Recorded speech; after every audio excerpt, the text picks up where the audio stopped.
Hey guys, Brett Weiss here. Welcome to another video. Let's talk about the Fairchild Channel F today. There were only 26 original games released for the console back in the day, meaning when the console was on store shelves, there were just 26 games released back then. There have been a few homebrews in the intervening years, including Hangman, which is amazing, but there were 26 original games. And the Video Game Critic at videogamecritic.com gave 5 of these games an F. The lowest score he can give. Actually, he gives an F- sometimes, but he gave an F to each of these 5 games. And I'm gonna go over each of these 5 games, tell you what he said about them, some of the more interesting and funny things he said about these games, some of the more egregious quotes he has about these games, things he just hates these games. And I'm gonna tell you if I think each of these deserves an F, and I'm gonna give you my grade for each of these. So let's get to it.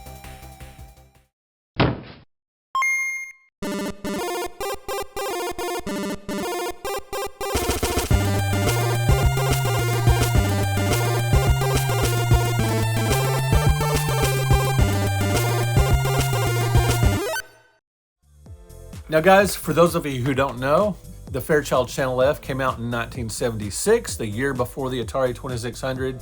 It was the first game console to be based on a microprocessor and to use ROM cartridges, which were branded video carts in this case, instead of having games built in. Now it's a neat looking system and the cartridges look like 8-track tapes. It's very 70s, it has a great look to it. The graphics, not so great, pretty simplistic, but it is a fun system that means a lot to me. Because when I was a kid, when I was 9 years old, my best friend, I had 2 best friends, Gerald and Troy. Gerald lived next door to me. We did all kinds of cool stuff together. We rode bikes, we dug holes, we played with tractors, we were outside playing all the time. We read comic books, we drew pictures off the television when we were watching cartoons. We would draw pictures based on those, like Super Friends and things like that, Scooby-Doo.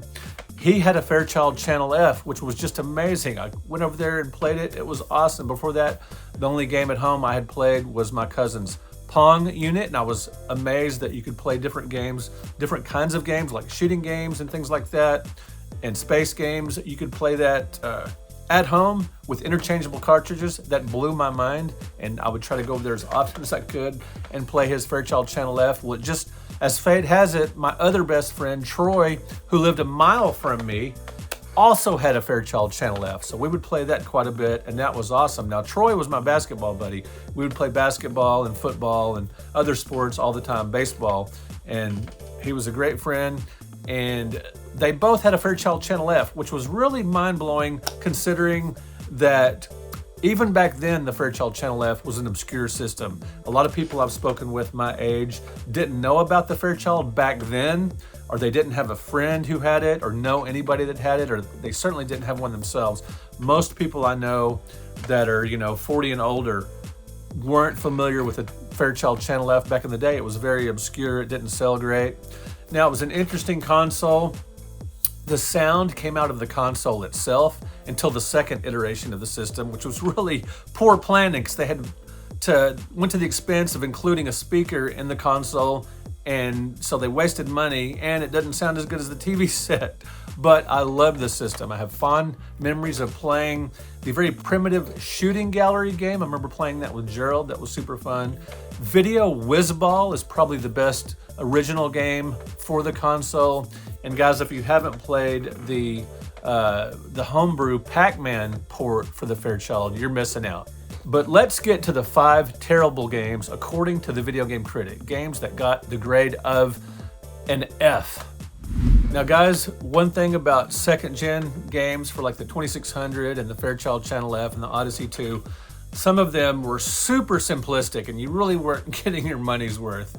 Hangman is one of these titles, and the Video Game Critic said of Hangman, "This may be the most patently offensive retro game I've ever played, depicting a man actually being hung from the gallows.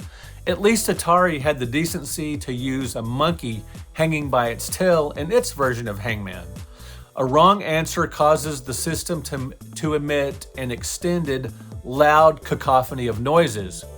The guys from Dumb and Dumber couldn't produce a noise this obnoxious."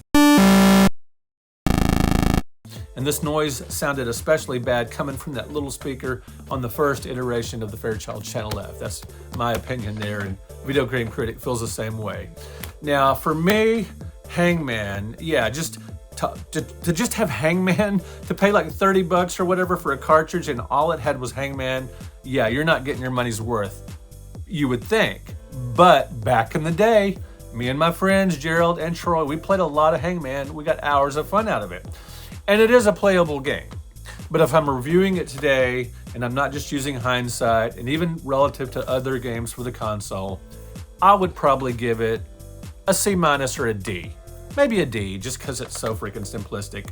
And you know, if you're two kids playing it, if you put it in that perspective, maybe give it a C. But anyway, Gerald and I certainly enjoyed it. For us, the morbidity of the game, the fact that it is a man hanging from the gallows, of course, we thought that was cool. But, you know, what did we know?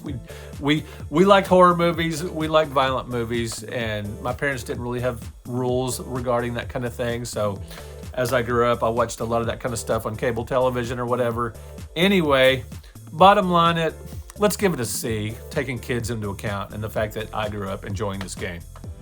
All right, Video Game Critic also gave Memory Match an F. An F, as in Frank. Video Game Critic said, I enjoyed playing the card game Memory as a kid with my sister, and yet I absolutely detest Memory Match for the Channel F. This game is worthless. The problem is the symbols on the cards are not my idea of memorable. The abstract symbols all look very similar. Thanks for destroying my childhood, Memory Match. And here I thought George Lucas was bad. And I'm sure Video Game Critic is either referring to how bad the prequels are or about making the changes to the original trilogy, you know, with the effects and everything, with Han not shooting first, or what have you. Anyway, so Video Game Critic gave Memory Match an F because it didn't live up to the original card game that he played with his sister, and the symbols were too similar. Now, for me, my comment on Memory Match is, it's similar to Hunt and Score for the Atari 2600, and there's another version of Memory for a home console. A maximum of 40 cards appear on screen at once, which is not bad considering the era. Computer scoring is convenient. I agree with Video Game Critic that the interfacing isn't bad. He did say that in his review, that the interfacing works pretty well for this game. But for me, the abstract symbols make it challenging, so an older gamer might get a little bit of fun out of Memory Match. And I do think this game is playable. Again, it's very simplistic. You're spending, X amount of dollars on a brand new cartridge. All you get is a simple memory game that you can play with cards. So in that regard, you're not getting, your money's value out of it. But still, I'd give it a C or a C- because it is playable. And it does present us a challenge for older gamers. Since the symbols aren't super distinguishable from each other, it actually makes it a bit of a challenge. So yeah, Memory Match. Video Game Critic gives it an F. I'll give it a C, C-. Let's go with C-. Next up, we've got Pinball Challenge, which is really strange. It's not even a pinball game. Video Game Critic says this about Pinball Challenge. If Pinball Challenge was Fairchild's attempt to rip off Breakout, they went about it the wrong way. You don't call it pinball when it has absolutely nothing to do with pinball. The controls are abysmal. Why couldn't they use the analog twist controls instead? The ball moves in a jerky manner and the paddles flicker accordingly. A piece of garbage. Those are just some of the quotes that Video Game Critic said about Pinball Challenge. Obviously, he despised the game, and I completely agree. The controls are very sluggish. It has nothing to do with pinball. It's just a Breakout clone, and it's absolutely inexcusable that the controls are bad, because the Fairchild Channel F, it has a versatile controller, and it actually has an analog rotary capacity to it that they could have used for this game to give you better control over the paddles, and you can move them more quickly, but it doesn't use that. You just tilt it left and right, which is inexcusable. Now, I like that the game has an assortment of options, ball speeds, paddle sizes, and the like. But I agree with Video Game Critic here that I would give it an F for sure. Just make better controls, make it just more interesting and dynamic, and it would be a better game. But yeah, Pinball Challenge, and don't call it Pinball. This gets an F for sure from me and the Video Game Critic. Now guys, the bane of any video game console is a slot machine simulator, because they just aren't very fun because they're luck-based and you're not using real money, so they're kind of boring. Now for Slot Machine for the Fairchild Channel F, Video Game Critic says this game boils down to 100% luck. You need to get 3 like symbols in a row to win, which is hard. After about 100 pulls, I managed to get 3 bells in a row. What happened? Besides a bump in my cash purse, absolutely nothing. What a buzzkill. So Video Game Critic was disappointed not only that it's luck-based and it was really hard to get 3 in a row, nothing much happens after that happens. It's real anticlimactic. He continues, you'd think they could have come up with partial payouts for specific combinations, but no. He calls this a completely brain-dead game, and I kind of have to agree. I would probably give it a D. The Video Game Critic does say the game looks nice, and it's got a nice little text intro, but I agree with Video Game Critic that it is a very limited game. Limiting and limited. Guys, I have a slot machine simulator on my Xbox that has quite a few different machines. It even gets boring quickly because you're not, there's no chance of real money, which is the thrill of slot machines, so it's kind of dull. And something primitive like Slot Machine for the Fairchild Channel F, yeah, pretty boring game. And I would give this one, I would give it a D, just because it looks nice. It actually looks like a slot machine, and it has a nice little intro. So yeah, I'll give it a D for Slot Machine. Next up is Space War, which Video Game Critic really seems to hate. He says, I was beginning to think that all the games for the Fairchild had some degree of redeeming value, and then I played Space War. Playing Space War is so pointless that you're probably better off doing nothing instead. Yes, Video Game Critic would rather play no game at all than Space War, and he gives it a resounding F. I'm surprised it's not an F-, it's an F. Now for me, I would give Space War a D for a couple of reasons. It's the closest thing the Fairchild has to Steve Russell's 1960 computer classic Space War, and to Cinematronic's Space Wars arcade game from 1977. Yeah, it's not a great game. In fact, it's pretty bad, but it does remind me of those classics, which are better than this, yeah, admittedly bad game. It's very primitive. It's not a lot of fun.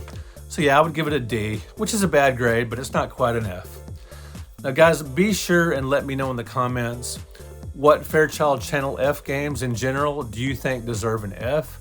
What are your favorite games for the console? I would appreciate it. And while you're at it, if you could hit that like and subscribe button, hit that notification bell, that would be so helpful to me. My channel is growing quickly, and help me get to 8,000 subscribers. I would greatly appreciate it. And guys, thank you so much. Do you remember, some of you older gamers, do you remember playing Fairchild Channel F back in the day? Or have you played it in recent years, perhaps at a gaming con, or maybe you picked up one on eBay? Let me know in the comments. All right, guys, thanks for watching, liking, and subscribing. We'll talk to you in another video.